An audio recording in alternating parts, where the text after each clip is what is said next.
অনেক সময় বাপ মা একমত হয়ে আলেম বানাবার চেষ্টা করেছে, সবগুলিকে আলেম আর হাফেজ বানাবার চেষ্টা করেছে, কিন্তু দু চারটা হইল, একটা দুটা হইল না, অত চেষ্টা করে হইল না। মাদ্রাসা রেখেছে পালিয়ে আসতো, মাদ্রাসা রেখেছে পালিয়ে আসতো।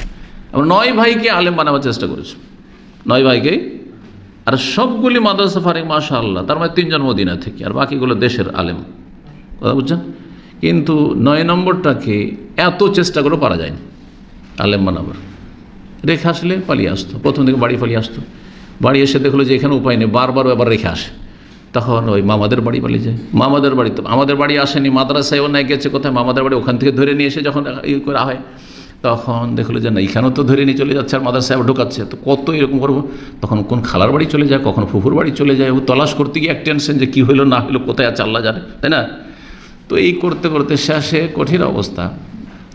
আমি সৌদি আরব আর তখন মদিনায় সম্ভবত, অথবা তারপরে, তো আর আব্বা দুর্বল হয়ে যাচ্ছেন, বয়স হয়ে গেছে, আর কত দৌড়াদৌড়ি করবে, আর ওকে আলেম বানানো গেল না। ওকে কি করবে, আমি বাড়িতে থাকবো, আমি স্কুলে পড়বো।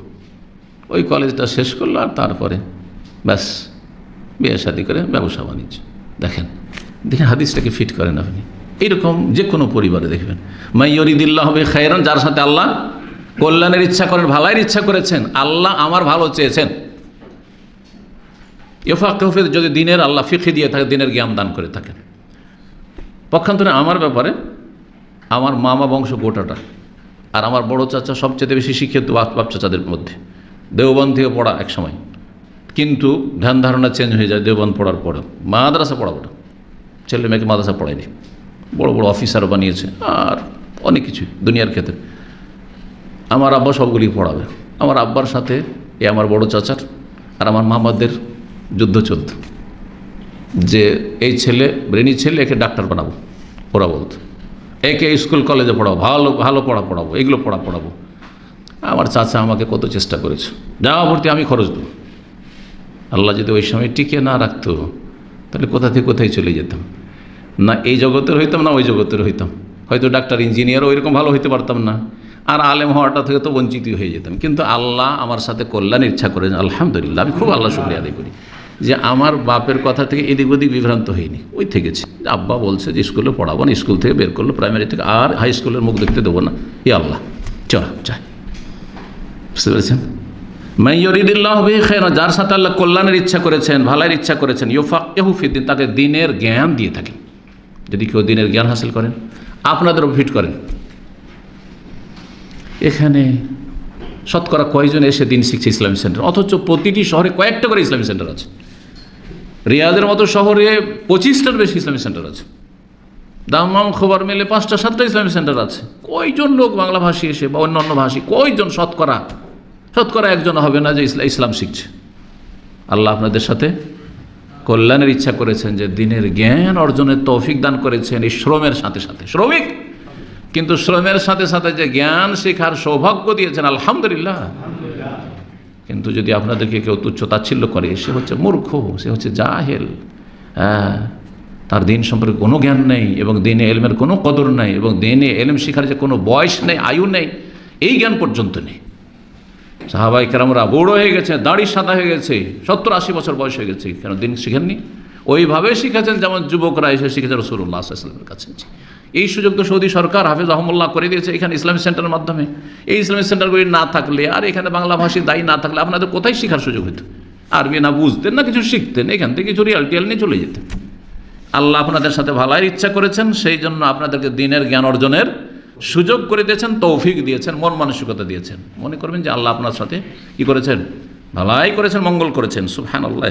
এগুলো এই বিষয়গুলি যখন নিজের অনুভূতি নিয়ে আসবেন, হাড়ে হাড়ে টের পাবেন, তখন আল্লাহর শুকরিয়া আদায় করবেন যে এই দেশ থেকে মানুষ টাকা নিয়ে গেছে বেদিন হয়ে, এখনও বেনামাজি আছে, এখনও ওই শিরকি কুফুরি আকীদা, ওই পীরপন্থী মাজারপন্থী হয়ে আছে, কত এরকম আছে, এখনও নাস্তিক হয়ে আছে, আরব দেশ থেকে টাকা পয়সা বহু নিয়ে গেছে।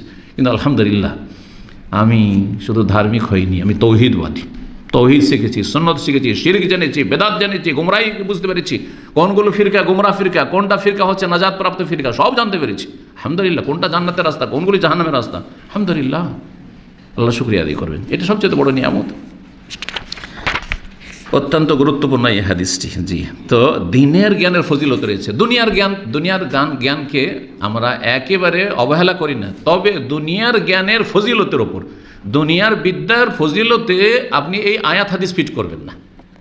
দুনিয়ার বিদ্যা ফার্জে কেফায়া, মানে মুসলিম সমাজের কিছু লোককে উচ্চ শিক্ষায় শিক্ষিত হইতে হবে, ডাক্তার হইতে হবে, ইঞ্জিনিয়ার হইতে হবে, দুনিয়ার বিভিন্ন সাবজেক্টগুলি পড়তে হবে, সায়েন্স টেকনোলজি পড়তে হবে, কারণ দুনিয়া শিখে জাতিকে টিকিয়ে রাখতে হবে, দেশকে টিকিয়ে রাখতে হবে, জাতির উন্নতি সাধন করতে হবে, দুনিয়ার ক্ষেত্রে এগিয়ে যাওয়ার চেষ্টা করতে হবে, সেই জন্য। কিন্তু যেই সব ফজিলতগুলি রয়েছে দুনিয়া আখেরাতে উচ্চ স্থান যে আল্লাহ দেবেন, সেটা হচ্ছে এলমে দিনের বা এলমে শরী এলমের। জি, শরী এলমের উপকারিতা হচ্ছে কি মুতাআদ্দি, অর্থাৎ আমার মধ্যে সীমিত নয়, অন্যরা উপকৃত হইতে পারে। পক্ষান্তরে আমলের ফায়দা যেই ব্যক্তি আমল করে তার মধ্যে সীমিত। আপনারা গিয়ে যদি এখন সারা রাত তাহাজ্জুদ পড়েন, ওই ফায়দাটা কে পাবে? আপনারা যে পড়লেন সেই পেলেন, আর কেউ পেল? আপনার স্ত্রী পর্যন্ত পেল না। কিন্তু আপনি যদি আপনার স্ত্রীকে এই দিনের আলোচনাটা পাঠিয়ে দিয়ে তাকে কিছু দিনের জ্ঞান দিতে পারেন, তো ফায়দা হলো না? সেই ফায়দা আপনার মধ্যে সীমিত থাকলো না। আমার মধ্যে আমি যে আলোচনা করলাম আমার মধ্যে সীমিত থাকলো না, আমার থেকে আপনার কাছে গেল, আপনার থেকে ফরওয়ার্ড হয়ে গেল আপনার স্ত্রীর কাছে, আপনার পরিবারের কাছে, আপনার আত্মীয় স্বজনের কাছে। তো এলেমটা হচ্ছে কি, মানে যেটা বলে সুদূর প্রসারী উপকারিতা, বহু লোক উপকৃত হইতে পারে এলেম দ্বারা। কিন্তু আমল দ্বারা বহু লোক উপকৃত হয় না। আমল দিয়ে যে ব্যক্তি আমল করবে সে উপকৃত হবে। দিনের এলেমে এমন একটা গুরুত্বপূর্ণ সাদাকা যেটা মানুষের মৃত্যুর পরে কাজে আসবে। মানুষ যখন মারা যায়, সহিহ মুসলিমের হাদিস, তখন সমস্ত আমল বন্ধ, দরজা বন্ধ হয়ে যায়, ইল্লা মিন সালাসা, তিনটি। কি তার মধ্যে? সাদাকাতিন জারিয়া একটি, তারপরে আও ইলমিন ইউনতাফা বিহি, এমন এলেম ছেড়ে গেছে যে এলেম দিয়ে মানুষ লাভবান হচ্ছে, উপকৃত হচ্ছে। আর নেক সন্তানকে যদি নেক করে যেতে পারা যায়। দিনের যে জ্ঞান অর্জন করতে হবে তার বিভিন্ন পন্থা এবং উপায় রয়েছে, খেয়াল খুশি শিখলে হবে না, তাহলে সঠিক দিনের জ্ঞান অর্জন হবে। প্রথম হচ্ছে দিনের জ্ঞান হাসিলের মাধ্যম আল্লাহ ভীরুতা, তাকওয়া, আল্লাহকে ভয় করতে হবে। আমল যদি সংশোধন না হয় তাই এলেম শিখে লাভ কি? আল্লাহকে ভয় করতে হবে। ওয়াত্তাকুল্লাহ ওয়া ইউআল্লিমুকুমুল্লাহ, আল্লাহ বলেছেন কোরআনে কারিমে, তোমরা আল্লাহকে ভয় করো, আল্লাহ তোমাদেরকে দিনের জ্ঞান দেবেন, এলেম দেবেন। দ্বিতীয়, দিন শিখার ক্ষেত্রে ইখলাস থাকতে হবে, যে আমি আল্লাহ সন্তুষ্টির জন্য শিখছি, আমি নিজের অজ্ঞতা দূর করব, সুন্দরভাবে আল্লাহর ইবাদতবন্দি করব, এই জন্য।